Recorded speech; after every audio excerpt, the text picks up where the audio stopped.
તો આજે સવારે મેં એક ખતરનાક ડિસિઝન લઈ લીધું. તો આજે મારા બે ડોગ્સને નવડાવવાના છે. હેપીને ખબર પડી એટલે હેપી ઓલરેડી એક્સાઇટેડ, કેમ કે હેપીને નાવું બહુ ગમે છે. પણ મેક્સનું ડાચું જોઈને લાગે છે કે આજે વિશ્વ યુદ્ધ થવાનો છે.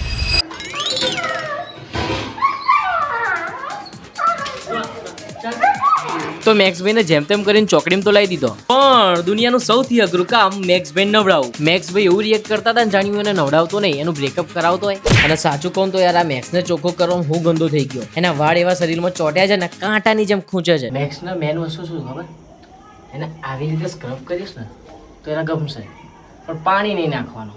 પાણી વગર તમે નવડાવો, આમાં કેવું આવું છે. તો ભાઈ મેક્સભાઈને જેમ તેમ કરીને નવડાવી તો દીધા, એટલે મને એમ કે બસ થઈ ગયું. પણ ના, આના તો બ્રશ કરવું નહીં ગમતું. મેક્સને નવડાવ્યા પછી વારી આવી હેપીની, અને હેપીને નાવું એટલું ગમે છે ને કે એના માટે બાથરૂમ એટલે વોટર પાર્ક. હેપીભાઈ એટલા મસ્ત રીતે જેન્ટલમેનની જેમ નાતા હતા ને, કોઈ ડ્રામા નહીં, કોઈ પ્રોબ્લેમ નહીં. નવડાવો તમે તમારે. આવા કસ્ટમર તો રોજ મળવા જોઈએ. તો finally mission complete. Happy fresh, max ગુસ્સામાં. तेरा तो गेम बजाना पड़ेगा. તો બસ મળીએ એક નવા મિની બ્લોગ સાથે. ત્યાં સુધી જય મંગલમાં, જય મલીમાં. હું નાવા જાઉં. ચલો બાય.